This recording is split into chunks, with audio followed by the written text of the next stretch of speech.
Have you ever found yourself wondering, what would happen if I achieved the financial success I've always dreamed of, only to lose it all? What if the fortune you thought would solve all your problems actually became your downfall? My story isn't about just acquiring wealth.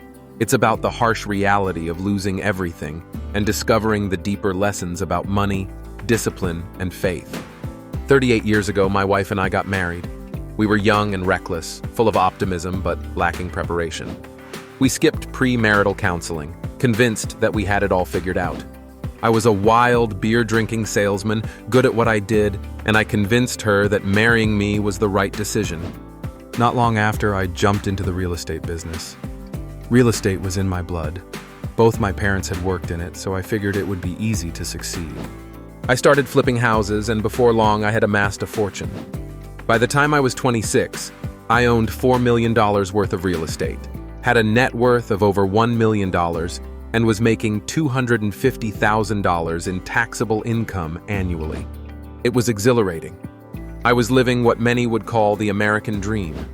I bought a Jaguar, a car I had always admired, so exotic that people in my neighborhood couldn't even spell the name. My wife Sharon and I started traveling. Before we had money, our most extravagant trip was our honeymoon to Florida. But with wealth, we began jetting off to places like Hawaii, living like we had made it.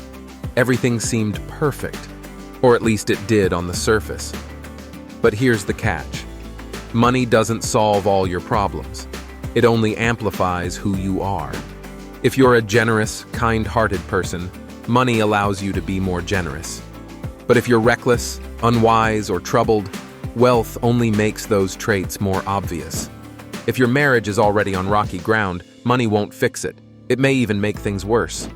And if your family has hidden issues, the pressure of wealth can make them explode. In my case, while I was riding the wave of success, I made some pretty dumb financial decisions. I borrowed too much money, most of it through short-term loans because I was flipping houses. I didn't commit any crimes or engage in fraud, but my financial moves were reckless. My biggest mistake was signing papers I didn't fully understand, putting myself at the mercy of the banks. Eventually, my largest lender was bought out by another bank, and they took a close look at my debt. They saw that I owed over $1 million on 90-day notes. To them, I was a high-risk client, and they decided to call all my loans. Just like that, they demanded full payment. Even though I wasn't late on any payments, I couldn't pay back such a massive sum all at once. Then my second largest lender followed suit, demanding another $800,000. My world started crumbling. In a matter of months, I went from being a millionaire to being over $2 million in debt. We spent the next 2.5 years fighting to keep our heads above water, selling properties to pay off debts, watching our wealth vanish. I remember one year I earned $250,000. The next year, my taxable income was just $6,000. We were sinking fast. Money problems can wreck a marriage, and they almost destroyed mine. Sharon and I were hanging on by a thread. With a toddler, a newborn, and the stress of financial ruin, things were bleak. Sharon would later say she would have left, but she didn't have a car to drive away in. It's a miracle we didn't divorce, especially given that the #1 cause of divorce in America is financial stress. But through the chaos, we held on, barely. There were times when I was terrified. I would stand in the shower with the water scalding hot just to feel something, and I would cry. I was scared, overwhelmed, and ashamed. But through all the pain and fear, I learned some hard lessons. These lessons didn't come easily, and the recovery wasn't quick. It took time to rebuild, not just financially, but emotionally and spiritually. One of the most powerful lessons I learned is that success doesn't happen by accident. If you want to win in life, whether it's with your finances, your marriage, or your career, you have to be intentional. Winning requires a plan, a strategy, and discipline. You can't just stumble into success. Think about it. Do athletes win championships by accident? No. They train, they work hard, they sacrifice. The same goes for financial success. I also learned that you can't ignore God's principles when it comes to managing money. After losing everything, Sharon and I started following a set of 5 principles that transformed our lives. These principles didn't come from me. They came from God and from good old-fashioned common sense. The first principle is to get on a budget.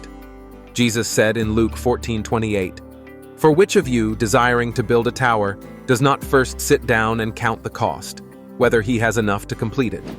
A budget is simply telling your money where to go instead of wondering where it went.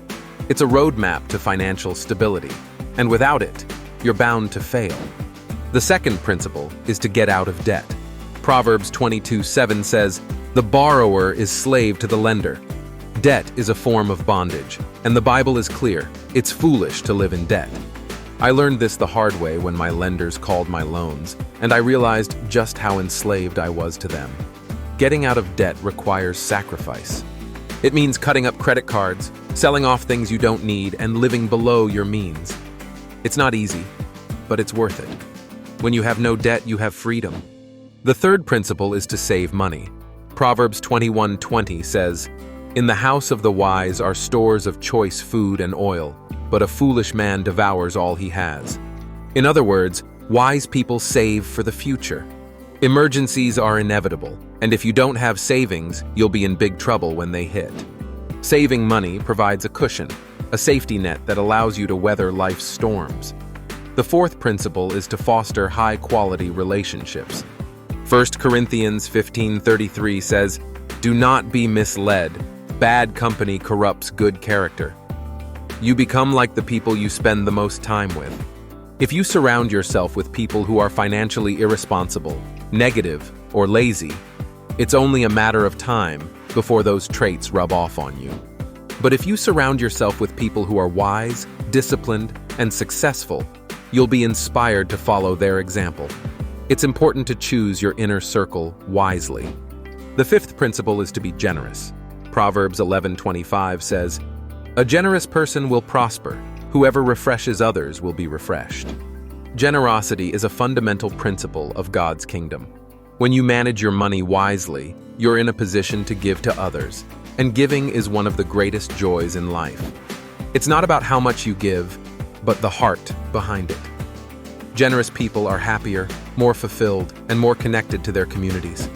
These 5 principles, budgeting, getting out of debt, saving, building good relationships, and being generous, changed our lives. They allowed us to rebuild from the ground up. But more importantly, they brought us closer to God and to each other. It wasn't an easy journey, but it was worth it. The biggest takeaway from my story is this: money is not the ultimate goal. It's a tool, and how you use that tool reveals your character. If you chase money for the sake of wealth, it will destroy you. But if you manage money according to God's principles, it will bring you freedom, peace, and the ability to bless others. So ask yourself, are you managing your money wisely, or are you headed for financial ruin? The good news is, it's never too late to turn things around. Start by applying these principles, and you'll be on the path to financial freedom and a life that honors God.